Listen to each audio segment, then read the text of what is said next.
Hey, this is Rob Dew for Infowars.com. I'm keeping on the shot up there. There's the Valero, and if you turn to the right, you can see where the church is.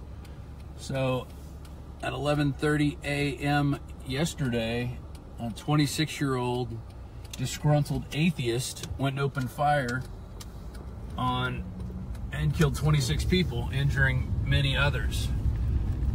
He came out of the church and exchanged gunfire with a local resident named Stephen Wilford. Is that his name? Wilford? Yep. Yeah.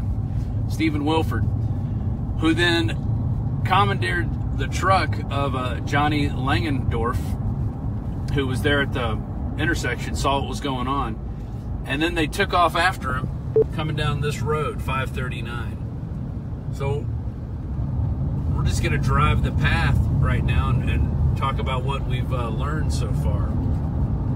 So apparently the killer, Devin Patrick Kelly, was losing friends on Facebook rapidly with his atheist preaching. You know, and a lot of people, they don't wear their religion on their sleeves, but they don't walk around saying, I'm an atheist. There are people that are atheists, though. So apparently at some point he decided he was going to be an atheist. He was going to give up on life.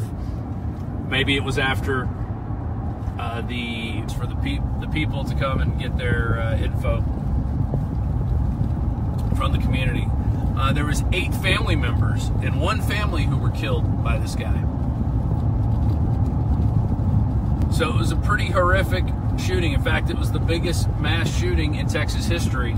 You have to go all the way back to the 60s and Charles Whitman to find the next recent mass shooting. That was the most at the time. So that caused Texas Governor Greg Abbott to drive down here with a group of law enforcement officials. I noticed FBI, Homeland Security. We're here. Homicide is white. So is that why you said that? And he said,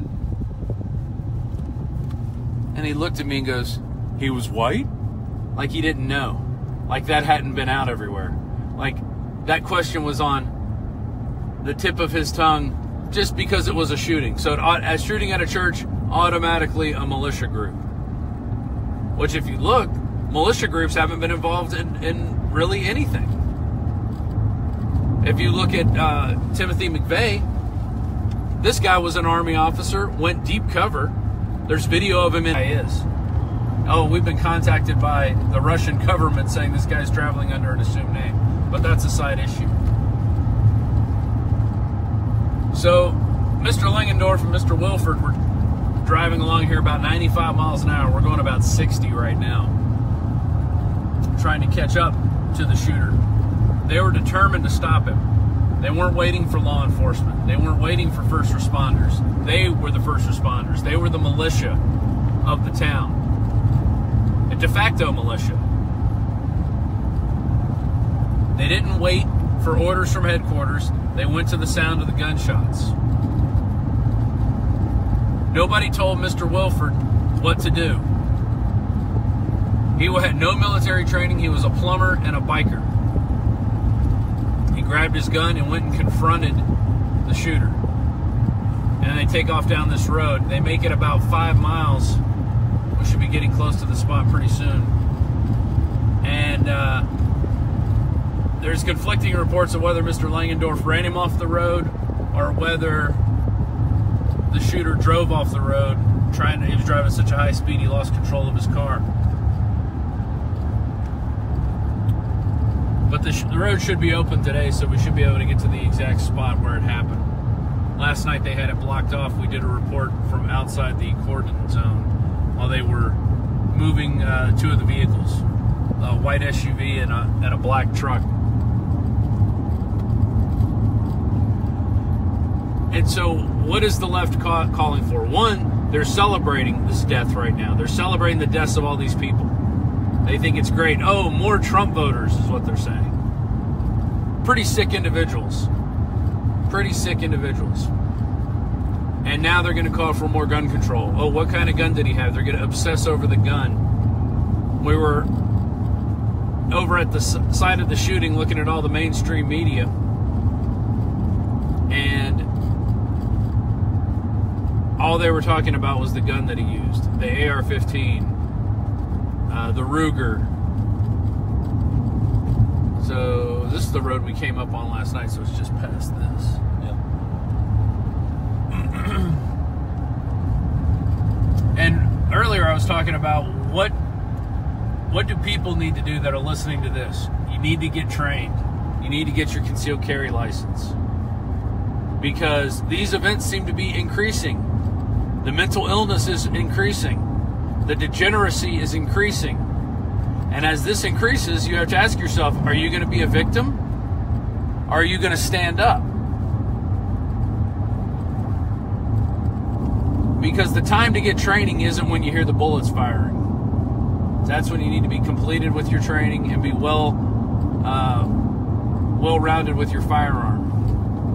I believe this is about where it happened last night. This is the spot we shot from.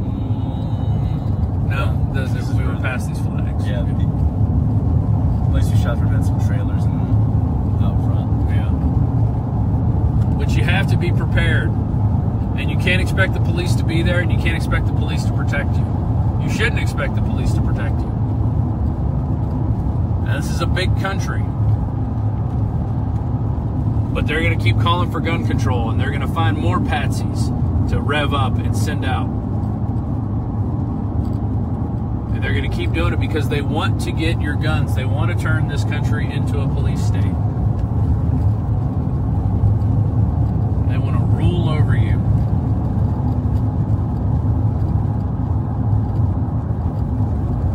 So was this guy trying to kick off a civil war? Was he pissed off that November 4th came and went and was a total failure for the left? Was he trying to get his last bit of glory in? We're still looking for information on whether he was a member of Antifa or some other leftist organization. Out of the 7 Facebook pages he liked, 5 of them were atheist groups. And one of them was a psychic. So the guy had clearly gone away from the light.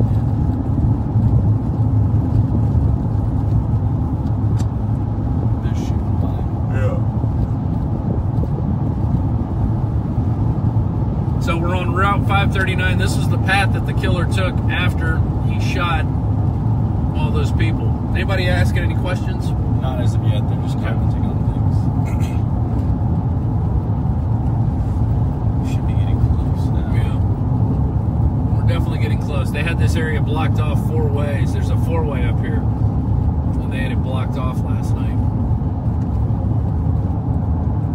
There's that house we stood in front of last night, so this is it right here. Okay.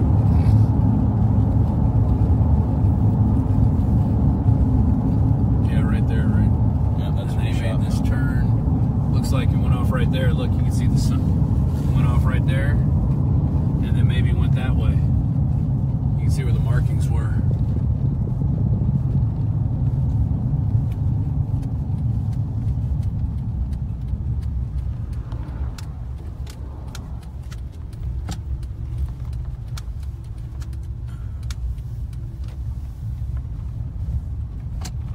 Yeah, they had it roped off here.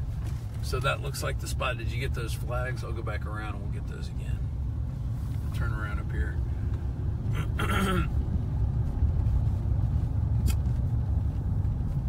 So we'll go back through that again. It kind of snuck up on us, but it looks like he lost control of his vehicle right there, went off the road.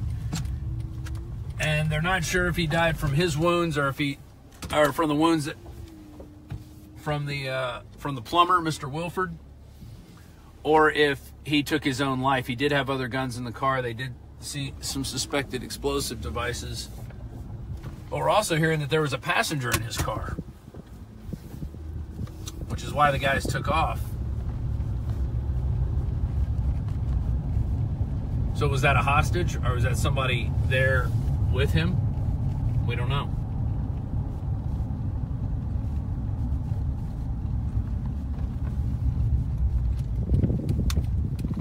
But I don't see any other signs of it. You see there was the lines right there. Mm-hmm. Looks like the police thing's here. Yeah, we'll go right past it.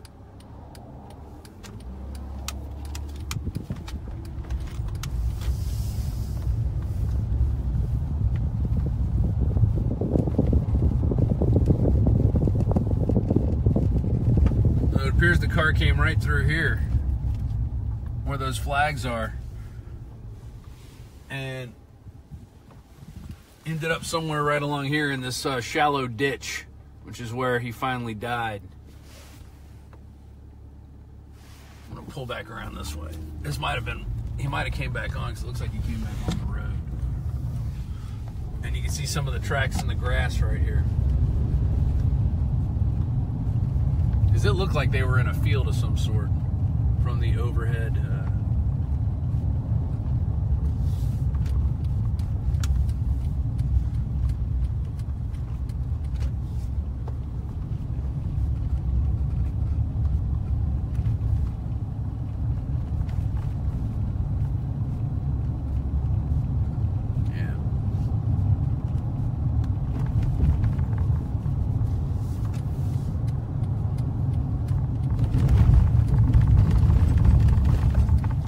Look at these all small churches around here. There's one right there, Elm Creek Baptist Church. And you got to think this could be happening anywhere. If it can happen here, you have to be prepared. That is the one lesson everybody needs to take away. And we also need to find out if this guy was on any weird prescription drugs too, because we seem to see people on these things devolve.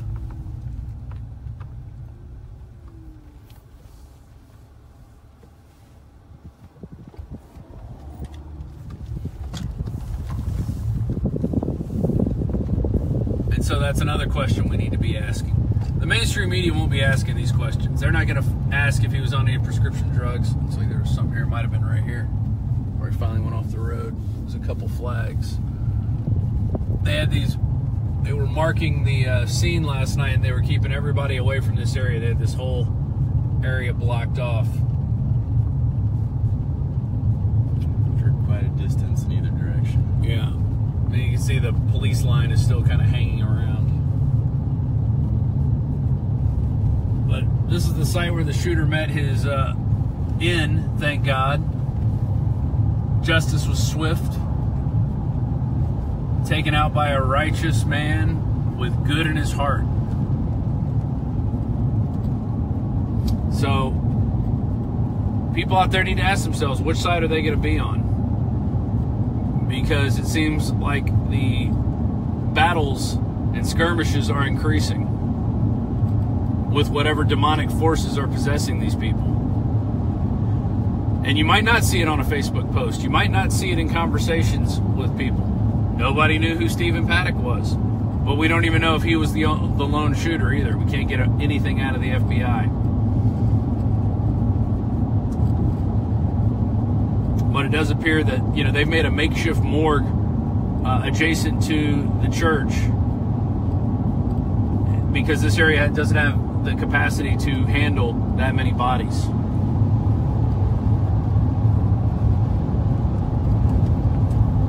So get right with God, and we'll be filing more reports throughout the day. This is Rob Dew reporting for Infowars.com. Our free streams are Infowars.com/show.